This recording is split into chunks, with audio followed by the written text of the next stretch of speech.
আসসালামু আলাইকুম। আমি নেশা ব্যাংক স্কুল অ্যান্ড কলেজের বায়োলজি টিচার। আমি আমার ছাত্রদেরকে আজকে হার্ট, মানুষের হৃৎপিণ্ড, স্ট্রাকচার অফ হিউম্যান হার্ট, মানুষের হৃৎপিণ্ডের গঠন এবং রক্ত সঞ্চালন সম্পর্কে বলবো। আমার ছাত্রছাত্রী আমার ছাত্রছাত্রীরা, আমার ছাত্রছাত্রী বোনেরা নিশ্চয়ই ছাত্রছাত্রীরা স্নেহশীল সব ছাত্রছাত্রীদের মনোযোগ দিয়ে শুনবে আমার ক্লাস এবং পড়বে।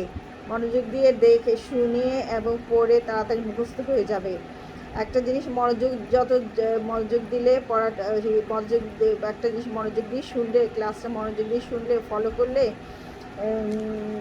তাহলে তাহলে পড়ার সময় চট করে মনে পড়বে যে কী কী শুনেছি, টিচার কী কী বলেছে,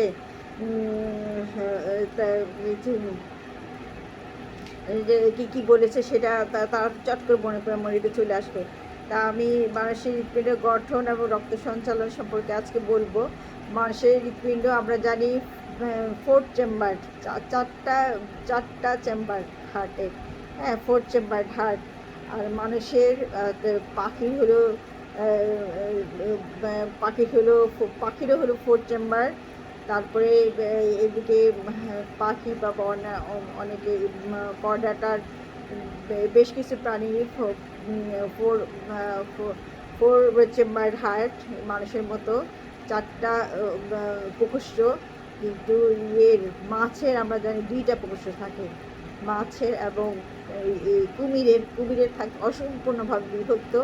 4টা প্রকোষ্ঠ থাকে তবে অসম্পূর্ণভাবে বিভক্ত, মানে 2টা অলিন্দ, 2টা নিলয়, সম্পূর্ণভাবে বিভক্ত না। মানুষের হৃৎপিণ্ডের গঠন খুবই নিখুঁতভাবে, মানুষের গঠন নিখুঁত, আল্লাহ নিখুঁতভাবে মানুষকে তৈরি করেছে। মানুষের প্রত্যেকটা জিনিসই, মানুষ হলো আল্লাহ বলেছে আশরাফুল মাখলুকাত, এই জন্য প্রত্যেকটা জিনিসই মানব মস্তিষ্কের সবচেয়ে উন্নত মস্তিষ্কের জন্যই মানুষকে বলা হয়েছে, আল্লাহ বলেছেন আশরাফুল মাখলুকাত, সৃষ্টির সেরা যে সমস্ত প্রাণী জগতের মধ্যে শ্রেষ্ঠ। সুবহানাল্লাহ। দেখেন হার্টটা 4 চেম্বার হার্টের, আমরা বাইরের দিকে দেখি বা আমাদের প্রত্যেকটা সুস্থ মানুষের জীবদ্দশায় হৃৎপিণ্ড গড়ে 2600 মিলিয়ন বার স্পন্দিত হয়ে প্রতিটা ভেন্ট্রিকল থেকে প্রায় 1500 মিলিয়ন লিটার বা 1.5 লক্ষ টন রক্ত বের করে দেয়। একটা হৃৎপিণ্ডের ওজন প্রায় 300 গ্রাম, 300 গ্রাম ওজন। তখন আমরা বক্ষ গহ্বরে দেখি হৃৎপিণ্ডটা আছে, বক্ষ গহ্বরে মধ্যচ্ছদার নিচে কিছুটা বাঁ দিকে আমরা দেখি হৃৎপিণ্ডে আমার মধ্যচ্ছদা, মানে একটা ডায়াফ্রাম থাকে, যাকে মাংসপেশি থাকে। সেই মাংসপেশি বক্ষ গহ্বরের মাংসপেশি মধ্যচ্ছদার উপরে থাকে এবং 2 ফুসফুস, আমরা যে 2 ফুসফুসের 2টা ভাগ দেখি, 2 ফুসফুসের মাঝখানে থাকে হৃৎপিণ্ডটা, ত্রিকোণাকার হৃৎপিণ্ডটা, লালচে রঙের। হ্যাঁ, গোড়াটা চওড়া কিন্তু নিচের দিকে ক্রমশ সরু হয়ে গেছে। হ্যাঁ, পাঁজরের দিকে অবস্থান, পঞ্চম পাঁজরের দিকে এটার অবস্থান। লালচে রঙের ত্রিকোণাকার মোচার মতো। হ্যাঁ, তখন কোবর্ষ সরু হয়ে গেছে, উপর দিকে চওড়া অংশকে বেস বলা হয়, কোবর্ষ নিচে সরু হয়েছে অ্যাপেক্স বলা হয়। মানুষের হৃৎপিণ্ডের দৈর্ঘ্য 12 সেন্টিমিটার ও প্রস্থ 9 সেন্টিমিটার। তা আমরা জানি একটা হৃৎপিণ্ড হলো পাতলা দ্বিস্তর বিশিষ্ট একটা পাতলা পর্দা দিয়ে ঢাকা থাকে হৃৎপিণ্ডটা। হৃৎপিণ্ডটা যদি ক্রমাগত স্পন্দন করেই যাচ্ছে, জন্ম থেকে মৃত্যু পর্যন্ত স্পন্দন করে যাবে, এবং যে স্পন্দন করছে এই পর্দাটার মধ্যে, এটা পেরিকার্ডিয়াম বলা হয় দ্বিস্তরী আবরণটাকে। তন্তুময় একটা আবরণ থাকে। তারপরে ভিতরের বাইরের যে আবরণটাকে, ওইটাকে বলা হয় প্যারাইটাল স্তর, আর ভিতরের আবরণটাকে বলে বাইরের পর্দাটাকে প্যারাইটাল স্তর বলা হয়, ভিতরের স্তরটাকে বলা হয় ভিসেরাল স্তর। তাহলে এই 2টা পাতলা পর্দার ভিতরে আবার ফ্লুইড থাকে। এই যে অনবরত হৃৎপিণ্ড যে পাম্প করে যাচ্ছে, সারা জীবন পাম্প করেই যাচ্ছে জন্মের পর থেকে, এটা যাতে ঘর্ষণে নষ্ট না হয়, হৃৎপিণ্ডে যাতে কোনো ক্ষতি না হয়, সেই জন্য ওইটা ফ্লুইডটা থাকে, ফ্লুইডটা ঘর্ষণে হৃৎপিণ্ডে নষ্ট হয় না।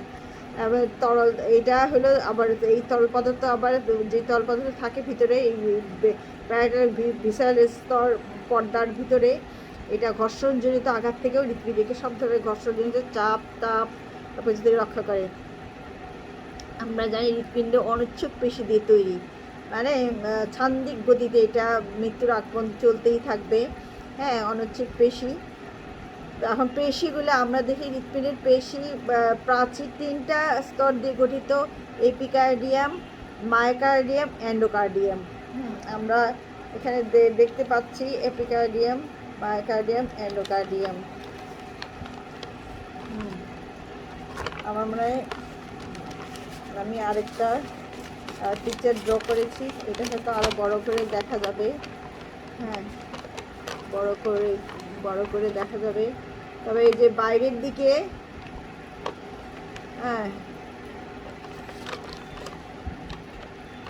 হ্যাঁ বাইরের দিকে যে স্তর, ওইটা এপিকার্ডিয়াম। বাইরের দিকে যে পাতলা ইয়ে অংশটা হৃৎপিণ্ডের সবচেয়ে বাইরে, এটা হলো এটার নাম হলো এপিকার্ডিয়াম। মাঝের স্তরটা, বাইরের স্তর হলো পাতলা স্তরটা, যে চর্বি লেগে থাকে অনেক সময় দেখি আমরা, গরু খাসি কাটলে পরে বা খাসলে পরে, আমরা মানুষের তো দেখতে পাই না, গরু খাসি মুরগি এগুলো কাটলে, বিশেষ গরু খাসির মধ্যে দেখা যায় অনেক সময় চর্বি লেগে থাকে ইয়ের মধ্যে, বাইরের স্তরটার মধ্যে। হ্যাঁ, বাইরের স্তরটা, মসৃণ স্তরটা চর্বি লেগে থাকে, ওইটা হলো এপিকার্ডিয়াম। মাঝের স্তরটা পুরু মসৃণ, এই যে দেখতে পাচ্ছি মাঝে যেটা, এটা হলো এপিকার্ডিয়াম। মাঝের যে এইটা দেখতে পাচ্ছি, মাঝের যে এই অংশটা, মাঝেরটা মসৃণ। হ্যাঁ, মসৃণ মোটা পেশি। হ্যাঁ, মোটা পেশি। মাঝের স্তরটা পেশি দৃঢ় প্রকৃতির, সংকোচন প্রসারণের সক্রিয়। হ্যাঁ, সংকোচন প্রসারণ করতে পারে। হ্যাঁ, মাঝের পেশিটা। আর এন্ডোকার্ডিয়াম দেখছি ভিতরে খাঁচ কাটা, ভিতরে যে দেখতে পাচ্ছি আমরা খাঁচ কাটা, এইটা হলো এন্ডোকার্ডিয়াম। তা এন্ডোকার্ডিয়ামটার মধ্যে রক্ত এসে জমা হয়, খাঁচ থাকে এখানে আমরা, এবং বিভিন্ন রক্তবাহিকাগুলা, মানে রক্তনালীগুলাও এসে ভিতরের স্তরে দেখা যায়, ভিতরের স্তরের সাথে সংযুক্ত হয়। এবং কপাটিকাগুলাও দেখি আমরা ভিতরের স্তরেই থাকি। কপাটিকা বাইরের স্তরে, মাঝের স্তরে থাকে না, থাকে ভিতরে এই খাঁচ কাটা যুক্ত স্তরের ভিতরেই রক্তনালীগুলোও থাকে, এবং ইয়েগুলো কপাটিকা বা বাল্বগুলোও থাকে। আমরা বাল্বের কথা বা কপাটিকার কথা নিশ্চয়ই অনেকেই শুনেছ, ছাত্রছাত্রীরা শুনেছ। কারণ হৃৎপিণ্ডের বাল্ব অনেক সময় যে শোনা যায় হৃৎপিণ্ডের বাল্ব নষ্ট হয়ে গেছে, এই বাল্বগুলো এই যে আমরা দেখতে পাচ্ছি, ট্রাইকাস্পিড, বাইকাস্পিড বাল্ব, তারপরে এইদিকে বাইকাস্পিড, হ্যাঁ, বাঁ দিকে হৃৎপিণ্ডে, ডান দিকে হৃৎপিণ্ডে, এটা ট্রাইকাস্পিড এদিকে, আর বাঁ দিকে হৃৎপিণ্ডে বা এই এট্রিয়াম ভেন্ট্রিকেলের মাঝখানে। আর ডান দিকে দেখা যাচ্ছে যে বাল্ব, বাইকাস্পিড বাল্ব।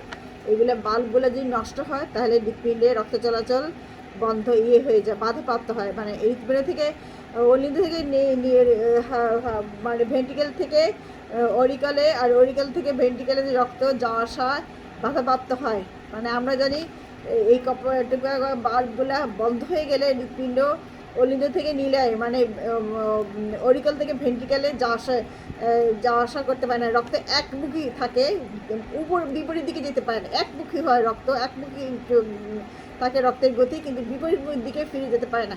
কিন্তু যখন হার্টের বাল্বগুলো নষ্ট হয়ে যায়, তখন এই গতিটা নষ্ট হয়ে যায়, তখন মানুষের প্রচণ্ড হৃৎপিণ্ডের রোগে ভোগে, হৃৎপিণ্ডের অসুখে পড়ে, এবং তখন মানুষকে হয় দেখাতে হয়, মানুষকে তখন প্রচুর টাকা পয়সার প্রয়োজন হয় হার্ট অপারেশনের জন্য।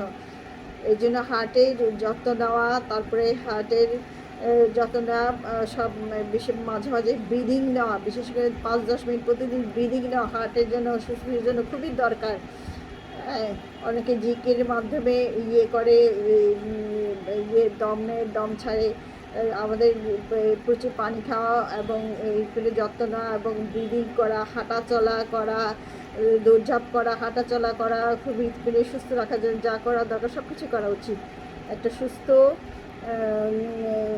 হৃৎপিণ্ডের জন্য খুবই দরকার। সুস্থ মস্তিষ্কের সুস্থতা, হৃৎপিণ্ডের ফুসফুসের সুস্থতা এগুলো খুবই দরকার। এই যে এগুলা ব্রিদিং করা উচিত। হ্যাঁ, 5 থেকে 10 মিনিট, যাতে ব্লাড চলাচল ফুসফুস থেকে মস্তিষ্কে ফুসফুসে হৃৎপিণ্ডে এইগুলাতে চলাচল করতে পারে। এবং আমি স্নায়ু যেহেতু নিয়ন্ত্রণ করে, আমাদের মস্তিষ্ক নিয়ন্ত্রণ করে হৃৎপিণ্ডকে আমরা চালাতে পারি না, যেহেতু অনিচ্ছুক পেশি অনবরত চালাচ্ছে এটাকে, আমরা তো চালাচ্ছি না, চালাচ্ছি কি মস্তিষ্কটায় স্নায়ুগুলো যে মস্তিষ্কে ঢুকে মস্তিষ্ক থেকে ফুসফুসে তারপরে হৃৎপিণ্ডে ঢুকে আছে, এই স্নায়ু চালাচ্ছে আমাদের হৃৎপিণ্ডকে, অনবরত ছান্দিক গতিতে চলছে, পাম্প করছে। আমরা জানি হৃৎপিণ্ড একটা পাম্প যন্ত্র বিশেষ, অনবরত পাম্প করে রক্তকে পাঠিয়ে দিচ্ছে অক্সিজেনের ব্লাড আমরা নিঃশ্বাসের সাথে যে ইয়েটা নিচ্ছি, প্রশ্বাসের সাথে যে অক্সিজেন নিচ্ছি সেটা ফুসফুস থেকে যাচ্ছে হৃৎপিণ্ড থেকে সারা দেহে, আবার সারা দেহ থেকে ডিঅক্সিনেটেড ব্লাড, যেটা কার্বন ডাইঅক্সাইড ব্লাড আসছে ফুসফুসে, হৃৎপিণ্ডে আসছে, হৃৎপিণ্ড থেকে আসছে শিরা দিয়ে হৃৎপিণ্ডে আসছে, তারপরে হৃৎপিণ্ড থেকে যাচ্ছে ফুসফুস থেকে আবার নিঃশ্বাসের সাথে চলে যাচ্ছে বাইরে, দেহের বাইরে। এইভাবে অক্সিজেনেটেড এবং ডিঅক্সিজেনেটেড ব্লাড প্রতিদিন আসা যাওয়া করছে হৃৎপিণ্ডের ভিতরে, বাইরেতে হৃৎপিণ্ড থেকে ফুসফুস থেকে হৃৎপিণ্ডে, তারপরে নিঃশ্বাস দিয়ে বাইরে যাচ্ছে একবার, আবার অক্সিজেন ঢুকছে ফুসফুস থেকে হৃৎপিণ্ডে, তারপরে অক্সিজেনযুক্ত রক্ত ধমনির মাধ্যমে সারা দেহের প্রতিটা কোষে চলে যাচ্ছে এবং কোষস্থ খাদ্যকে ভেঙে কার্বন ডাইঅক্সাইড, অক্সিজেন এবং শক্তি উৎপাদন করছে। তার কোষের প্রতিটা খাদ্য থেকে, কেন অক্সিজেন ক্যারি করে, যেহেতু আমরা জানি হোমিওগ্লোবিন অক্সিজেন ক্যারি করে, এবং আমরা যে সুস্থ হৃৎপিণ্ডটা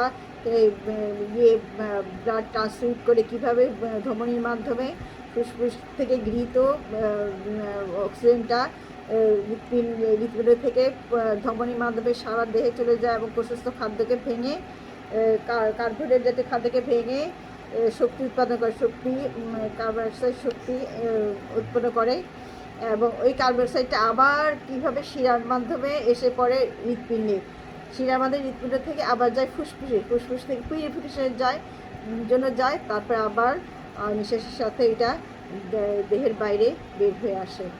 তাহলে এইভাবে আমাদের হচ্ছে। এখানে আমরা দেখতে পাচ্ছি হৃৎপিণ্ডের প্রকোষ্ঠ, এট্রিয়াম বা অলিন্দ যেটাকে বলে, বা আগে বলা হয়তো অলিন্দ, এখন বাংলায় বলে আসলে অলিন্দ, উপরেটাকে অলিন্দ আর নিচেটাকে বলা হয় নীলয়। আর এখানে দেখা যাচ্ছে আমরা ট্রাইকাসপিড কপার্টিকা বাম অলিন্দের দিকে থাকে। এখানেও বইয়েও ছবি আছে। হ্যাঁ, পিকচার ড্র করার সাথে সাথে পিকচার ড্র করা উচিত, তাহলে ভালোভাবে সবাই সে জানতে পারবে। পিকচারে ড্র করা শেখা উচিত, মানে পড়ার সাথে সাথে প্র্যাকটিস করা উচিত, এবং পরীক্ষার হলে যাওয়ার আগ পর্যন্ত পিকচার ড্র করা প্র্যাকটিস করা উচিত, যেহেতু ভুলে যায় মানুষ, যতই ছবি মুখস্থ থাকুক না কেন মনে থাকে না পরে আর। এই জন্য পরীক্ষা হলে যাওয়ার আগে পর্যন্ত পিকচার পড়া মুখস্থ করার সাথে সাথে পিকচারটা ড্র করা উচিত, একদম পরীক্ষা হলে যাওয়ার যাতে মনে থাকে কোনটা, হৃৎপিণ্ডের গঠন কীরকম, চোখের গঠন কীরকম, তারপরে কিডনির গঠন কীরকম, কানের গঠন কীরকম, সব প্রত্যেক গঠনগুলো সব গঠন যেগুলো টিভিতে চিত্র চাওয়া হয় অনেক সময়। হ্যাঁ, তারপরে এই জন্য এগুলা প্র্যাকটিস করা উচিত আঁকা। তো এখন আমরা দেখতে পাচ্ছি এই যে আমি যে বললাম যে ছবি এঁকেছি ধমনী শিরা এদিকে বড় বড় করে একটু করার জন্য, যে বোর্ড ছাড়া করছি, তাই এখানে আমি দেখতে পাচ্ছি। হ্যাঁ, যে এখানে এইটা হলো এখানে এখানে দেখা যাচ্ছে আর্টারি, হ্যাঁ, অ্যাওর্টা, অ্যাওর্টা যেখানে বলে অ্যাওর্টা, অ্যাওর্টা।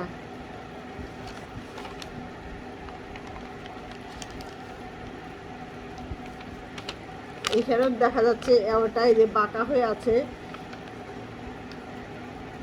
অ্যাওর্টা, এইখানে অ্যাওর্টা, হ্যাঁ, বা মহাধমনী এটাকে বলে, হ্যাঁ। আর এটা হলো পালমোনারি ধমনী, এটার নাম পালমোনারি ধমনী, এটার নাম হলো পালমোনারি ধমনী, আর এটার নাম হচ্ছে অ্যাওর্টা, হ্যাঁ, পালমোনারি ধমনী। পালমোনারি ধমনীতে কি হচ্ছে, হৃৎপিণ্ড যখন প্রসারিত অবস্থা থাকে তখন পালমোনারি ধমনী দিয়ে পালমোনারি ধমনী পালমোনারি পালমোনারি ধমনী, এটার নাম, এটার নাম পালমোনারি ধমনী, আর এটার নাম অ্যাওর্টা।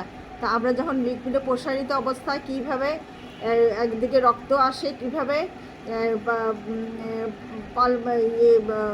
ফুসফুসের শিরার মাধ্যমে, এটা হলো ফুসফুসের শিরা বা পালমোনারি শিরা, পালমোনারি শিরা দিয়ে একদিকে অক্সিজেনের ব্লাড আসে হৃৎপিণ্ড প্রসারিত অবস্থায়, একদিকে পালমোনারি শিরা দিয়ে, পালমোনারি ভেইন বা পালমোনারি শিরা দিয়ে হৃৎপিণ্ড ফুসফুস থেকে আসে বিশুদ্ধ রক্ত, অক্সিজেনের রক্ত আসে। আর এদিকে দেখতে পাচ্ছে এটা পালমোনারি পালমোনারি ধমনী, পালমোনারি ধমনীর ডিঅক্সিজেটেড ব্লাড, হ্যাঁ, ডিঅক্সিজেটেড ব্লাড কী আছে হৃৎপিণ্ড থেকে ফুসফুসে যাচ্ছে। আবার এদিকে অ্যাওর্টা দিয়ে দেখা যাচ্ছে ফুসফুসে প্রসারিত অবস্থায় প্রথমে ব্লাড গ্রহণ করছে, কিভাবে একদিকে পালমোনারি ধমনী দিয়ে ব্লাড গ্রহণ করছে, ব্লাড গ্রহণ করছে পালমোনারি ধমনী দিয়ে, পালমোনারি শিরা দিয়ে, পালমোনারি শিরা দিয়ে ব্লাড গ্রহণ করছে, ফুসফুস থেকে বিশুদ্ধ রক্ত অক্সিজেনের ব্লাড গ্রহণ করছে। এইদিকে একই সাথে এইদিকে পালমোনারি ধমনী, এদিকে পালমোনারি ধমনী দিয়ে কি বা পালমোনারি আর্টারি দিয়ে আসছে রক্ত ইয়ের থেকে, পালমোনারি ধমনী দিয়ে এদিকে অক্সিজেন ব্লাড, ডিঅক্সিজেন ব্লাড দুইটাই ঢুকছে। এদিকে ঊর্ধ্বশিরা, এদিকে পালমোনারি ধমনী পালমোনারি শিরা দিয়ে ঢুকছে অক্সিজেনেটেড ব্লাড, আর এদিকে ঊর্ধ্বশিরা আর নিম্নশিরা দিয়ে আসছে ডিঅক্সিজেনেটেড ব্লাড, হ্যাঁ। এটা হলো ঊর্ধ্বশিরা, এটা হলো নিম্নশিরা, হ্যাঁ। এখানে যদিও বইতে চিহ্নিত করা নাই, এটা হলো ঊর্ধ্ব মহাশিরা, এটা হলো নিম্ন মহাশিরা বা superior vena CAVA, inferior vena CAVA, এই দুইটা দিয়ে কিন্তু একই সাথে আসছে এটা ডিঅক্সিজেটেড ব্লাড, এই দুইটা দিয়ে superior vena CAVA inferior vena CAVA দিয়ে আসছে দেহের ঊর্ধ্বভাগ থেকে নিম্নভাগ থেকে দূষিত রক্ত আসছে, ডিঅক্সিজেটেড ব্লাড বা দূষিত রক্ত হৃৎপিণ্ডের ভিতরে ঢুকছে। আর এদিকে অক্সিজেন ব্লাড পালমোনারি শিরা দিয়ে ঢুকছে ফুসফুস থেকে।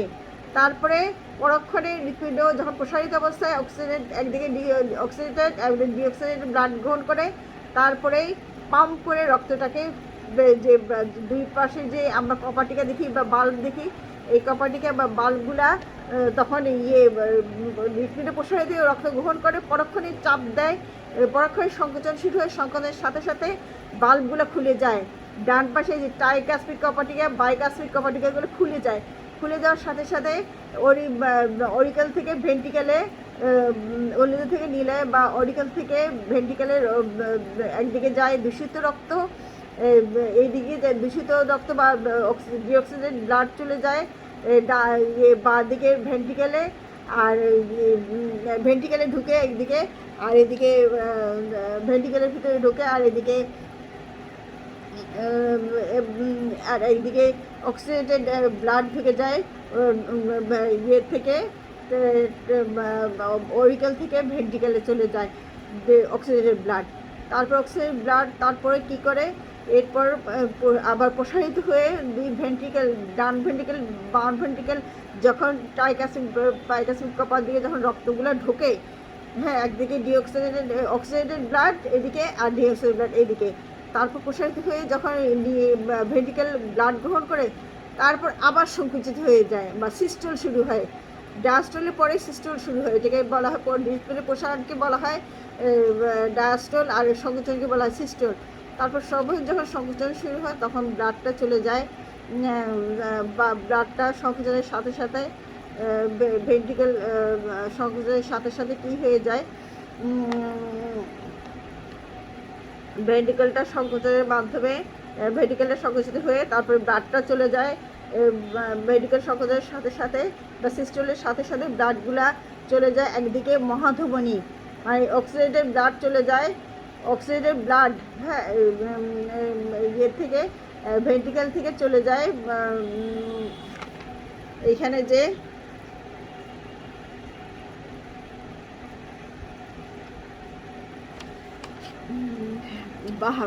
বাম এট্রিয়াম, এখানে যে আমরা বাম এট্রিয়াম দেখছি, বাম এট্রিয়াম থেকে বাম ভেন্ট্রিকেল থেকে অক্সিজেনের ব্লাডটা চলে যাচ্ছে কিন্তু অ্যাওর্টা দিয়ে। এটা দেখো ছাত্রছাত্রীরা, দেখো এই যে কীভাবে ইয়ে আসছে, বাম এট্রিয়াম থেকে সিস্টোলের মাধ্যমে চলে যাচ্ছে অক্সিজেনের ব্লাড, মনে রাখবে এটা চলে যাচ্ছে পাম্পে, সংকুচনের সাথে সাথে বা সিস্টোলের সাথে সাথে রক্তকে সজোরে পাঠিয়ে দিচ্ছে একদম ইয়েতে অ্যাওর্টাতে বা মহাধমনীতে। আর আরেকদিকে সেইভাবে ডিঅক্সিজেনের ব্লাড চলে যাচ্ছে কীভাবে, পালমোনারি সিস্টোলের সাথে সাথে ভেন্ট্রিকেল সিস্টোলের সাথে সাথে সজোরে পাঠিয়ে দিচ্ছে রক্তটাকে, ডিঅক্সিজেনের ব্লাডটাকে পাঠিয়ে দিচ্ছে পালমোনারি ধমনীর মধ্যে। পালমোনারি ধমনী একটা ব্যতিক্রম, আমরা জানি ধমনী হলো অক্সিজেনেটেড ব্লাড ক্যারি করে আর শিরা হলো ডিঅক্সিজেনেটেড ব্লাড ক্যারি করে, কিন্তু একটা ব্যতিক্রম পালমোনারি ধমনী আর পালমোনারি শিরা। এইখানে পালমোনারি শিরাগুলা কী করে, পালমোনারি শিরা অক্সিজেনেটেড ব্লাড ক্যারি করে, ফুসফুস থেকে আসে ইয়ের মধ্যে এট্রিয়ামে, আর এদিকে দেখা যায় হলো এদিকে এট্রিয়ামের এদিকে ডিঅক্সিজেনেটেড ব্লাড তৈরি করে হলো পালমোনারি ধমনী। আমরা জানি ইয়ে ভেন্ট্রিকেলের সিস্টোলের সাথে সাথে সজোরে পাঠিয়ে দেয় ইয়ে পালমোনারি ধমনীর ভিতরে। পালমোনারি ধমনী কি ডিঅক্সিজেন ব্লাড ক্যারি করে, অথচ আমরা ধমনী জানি অক্সিজেন ব্লাড ক্যারি করে, আর এই ভেইন বা শিরা হলো ডিঅক্সিজেন ব্লাড ক্যারি করে। এই দুইটা ব্যতিক্রম, খালি পালমোনারি ভেইন আর পালমোনারি শিরা, পালমোনারি ভেইন আর পালমোনারি পালমোনারি আর্টারি আর পালমোনারি ভেইন, এই দুইটাই হলো ব্যতিক্রম, এটা সবাই মনে রাখবে। এবং এইখানে দেখা যাচ্ছে ডিঅক্সিজেনের ব্লাডটা যখন ইয়ে সিস্টোল ভেন্ট্রিকেলের সিস্টোল শুরু হয় তখন ব্লাডটা চলে যায়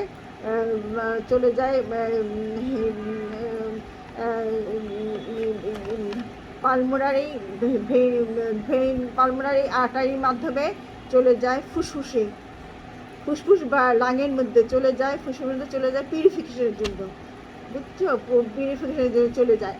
তারপরে এটা তখন পিউরিফাইড হয়ে পিউরিফিকেশনের জন্য ইয়ে যায় ফুসফুসে, এবং ফুসফুস থেকে চলে যায় তারপরে নাসার মাধ্যমে নিঃশ্বাসের সাথে এটা বাইরে চলে যায় এই অক্সিজেন কার্বন ডাইঅক্সাইডটা, তারপর আবার অক্সিজেনেটেড হয়ে যায় প্রশ্বাসের সাথে যে আবার অক্সিজেন ঢোকে।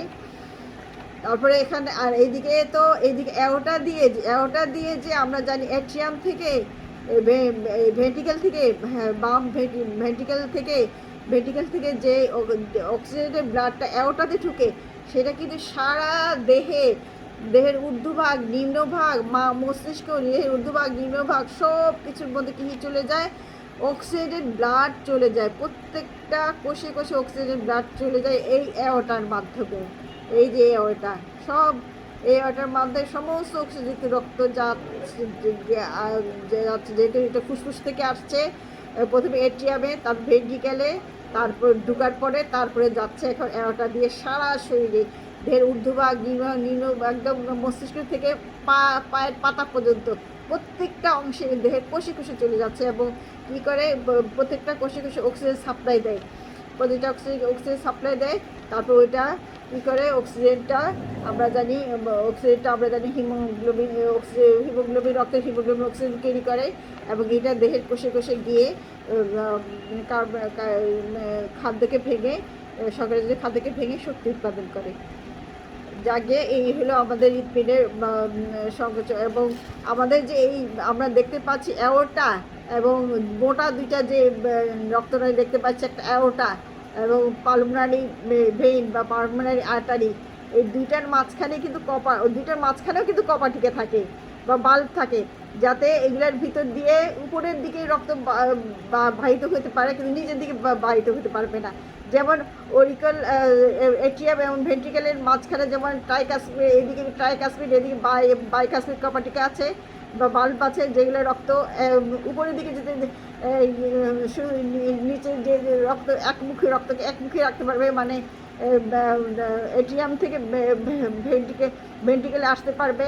ভেন্ট্রিকেলে ঢোকার পরে বাল্বগুলো বন্ধ হয়ে যাবে দৃঢ়তা থেকে, আবার যখন রক্ত পাম্প করবে তখন আবার ভেন্ট্রিকেল ইয়ে বা রক্তগুলো চলে যাবে, ইয়ে কপাটিকাগুলি খুলে যাবে এবং রক্তগুলো চলে যাবে, তখন মানে পালমোনারি অ্যাওর্টাতে এবং পালমোনারি ভেইনের ভিতরে চলে যাবে, ডিঅক্সিজেন ব্লাড চলে যাবে পালমোনারি এই ভেইনের মধ্যে, আর অ্যাওর্টার মধ্যে অক্সিজেনের ব্লাড চলে যাবে। এবং এই দুইটার মধ্যে আবার অ্যাওর্টা ভেইনের মধ্যে কী আছে, বাল্ব আছে, সেমিলুনার বাল্ব বলা হয়, সেমিলুনার বা অর্ধচন্দ্রাকৃতি বাল্ব আছে। এইগুলাও কী করে রক্তকে উপরে যেতে দেয়, কিন্তু উপরে উঠতে দেয়, কিন্তু নিচের দিকে দেয় না। বাল্বের কাজ এইটাই, রক্ত একমুখী চলতে দেয়, দুটোর দিকে আসতে দেয় না। এই হলো রক্তের হৃৎপিণ্ডের গঠন এবং রক্ত সঞ্চালন। নিশ্চয়ই ছাত্রছাত্রীরা সবাই বুঝতে পেরেছো, ক্লিয়ার হয়েছে নিশ্চয়ই তোমাদের। তারপরে এবার ভালো করে মনোযোগ দিয়ে পড়ে নিও, পিকচারটা ড্র করবে, সাথে সাথে রাফ খাতায় পেন্সিল দিয়ে প্রত্যেকটা চিহ্নিত করবে। এবং এই রক্তের গতিপথ কিন্তু বইয়ের মধ্যে সুন্দর করে আঁকা আছে, রক্তের গতিপথ দেখবে কীভাবে রক্ত কোন দিক থেকে কোন দিকে যাচ্ছে।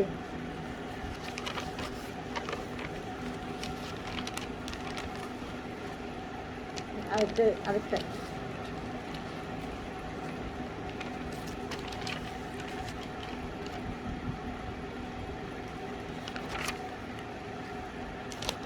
এটা এটা একবারই করা লাগে মনে হয় না। আমি এখন ছাত্রছাত্রীদেরকে একটা হার্টবিট বা হার্টবিটের মায়োজেনিক নিয়ন্ত্রণ একটা ইয়ে করব, যে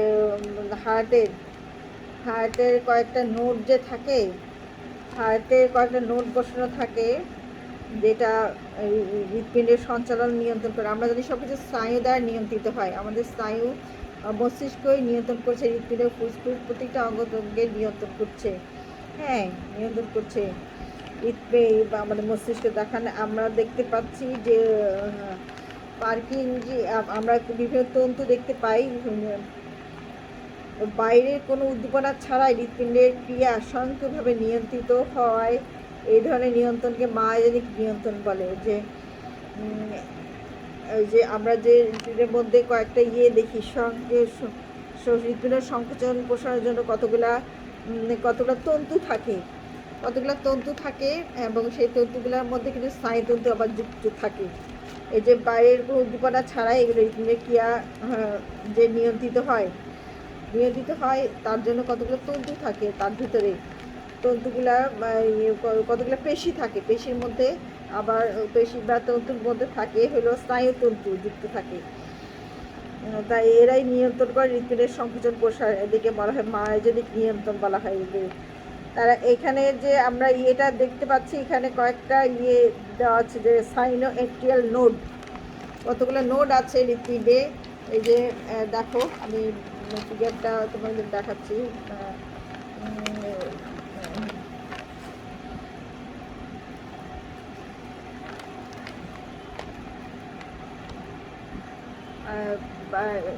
এখানে নোড কতগুলো আছে, এটা হলো এসএ নোড, হ্যাঁ এসএ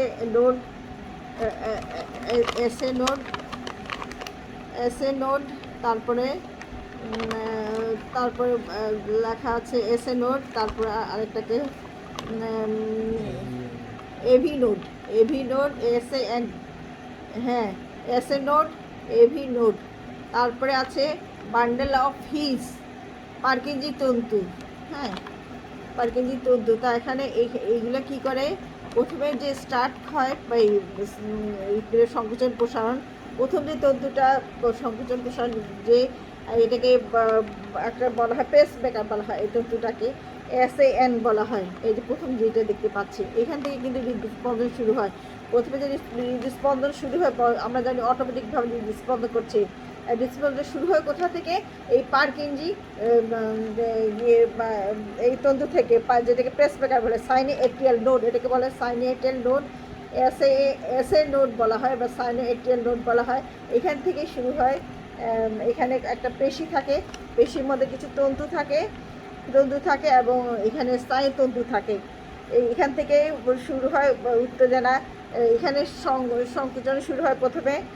এখানে সংকুচিত হওয়ার সাথে সাথে এই সংকোচনটা এট্রিয়ামের মধ্যে ছড়িয়ে পড়ে। এই এট্রিয়ামে তরঙ্গ সৃষ্টি হয় এবং ছোট তরঙ্গ তারপর এটা হৃৎপিণ্ডের দিকে অতিক্রান্ত হয়। অন্যান্য দিকে হৃৎপিণ্ডের প্রথমে এট্রিয়ামে শুরু হয়, তারপর হৃৎপিণ্ডের অন্যান্য দিকে শুরু হয়। তাহলে এখান থেকে প্রথম শুরু হয় স্পন্দন এবং সংকোচন এট্রিয়ামে। হৃৎপিণ্ডের সংকোচন, এটিএমের সংকোচন প্রথমে ছড়ায়, সংকোচনটা এটিএমের চারিদিকে ছড়িয়ে পড়ে। এটাকে প্রেস মেকার বলা হয়।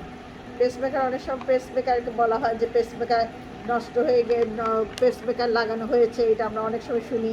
যাদের প্রেস মেকার, এটা হৃৎপিণ্ডের অটোমেটিক হৃদস্পন্দন যাদের নষ্ট হয়ে যায়, অটোমেটিক সংকোচন প্রসারণ বা সিস্টেম ডায়াস্ট্রল যাদের অটোমেটিক ক্ষমতা নষ্ট হয়ে যায়,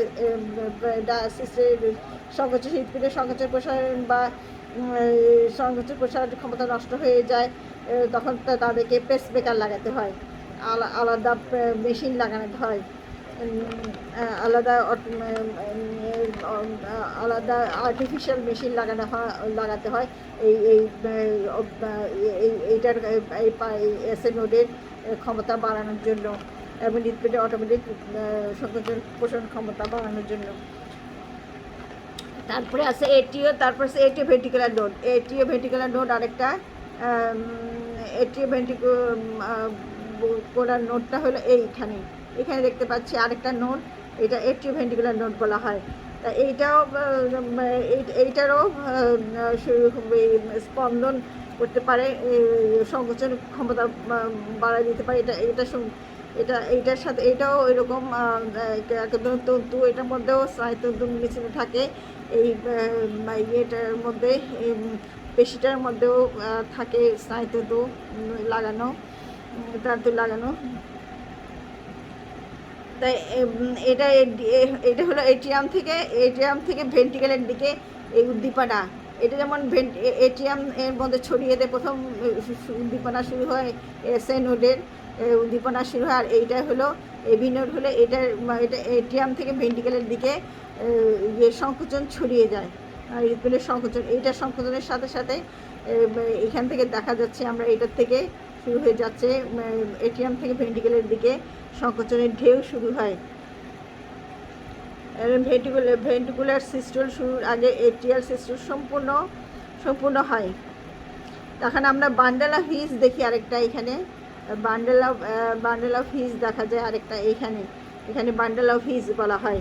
তার এই জায়গাটাকে এইটাকে বলা হয় বান্ডেল অফ হিজ।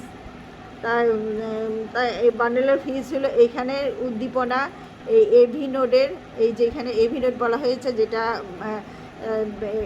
এটিএম থেকে ভেন্ট্রিকেলের দিকে উদ্দীপনা নিয়ে যায়, সংকোচনের উদ্দীপনা। এইটা আবার এসএ নোড, এটা বান্ডেল অফ হিজ আবার এটা ক্যারি করে।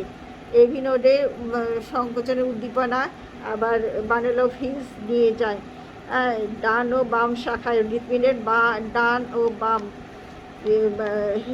হৃৎপিণ্ডের ডান ও বাম শাখায়, ডান এবং বাম ভেন্ট্রিকেলের দিকে নিয়ে যায়। সংকোচনের প্রবাহটা নিয়ে যায় ডান এবং বাম ভেন্ট্রিকেলের দিকে, এই বান্ডেল অফ হিজ। তারপরে পার্কিনজি তন্তু দেখতে পাচ্ছি আমরা, এটাকে বলা হয় পার্কিনজি তন্তু। যেখানে দেখা যাচ্ছে এর মতো পার্কিনজি তন্তু দেখতে পাচ্ছি আমরা, সুতার মতো কতগুলো তন্তু, পার্কিনজি তন্তু বলা হয়। পার্কিনজি তন্তু কী হৃৎপিণ্ডের প্রাচীরের দিকে ছড়িয়ে দেয়। তন্তুগুলো বান্ডেল অফ হিজ থেকে যে উদ্দীপনাটা সংকোচন উদ্দীপনা নিয়ে আসে সেটা হৃৎপিণ্ডের প্রাচীরের দিকে নিয়ে যায়। উদ্দীপনাটা বা সংকোচন উদ্দীপনাটা ছড়িয়ে দেয় পুরা ভেন্ট্রিকেলের প্রাচীরে ছড়িয়ে পড়ে। ভেন্ট্রিকেলের দুটা ভেন্ট্রিকেলের সংকোচন ঘটায়, ভেন্ট্রিকেলের প্রাচীরের সংকোচনের প্রাচীরের দিকে ছড়িয়ে পড়ে। এটা যে সুতার মতো দেখা যাচ্ছে, এগুলা প্রাচীরের মধ্যে, ভেন্ট্রিকেলের প্রাচীরের মধ্যে সংকোচন ঘটায় এবং ছড়িয়ে পড়ে ভেন্ট্রিকেলের সমস্ত প্রাচীরের দিকে, সমস্ত ভেন্ট্রিকেলের দিকে। তা আমরা দেখতে পাচ্ছি একটা দেখতে পাচ্ছি প্রবাহ চিত্র, একটা প্রবাহ চিত্র দেখতে পাচ্ছি আমরা। এই যে প্রথমে কোথাও এসে আমরা দেখতে পাচ্ছি, আচ্ছা উল্টা দেখা যায় কেন?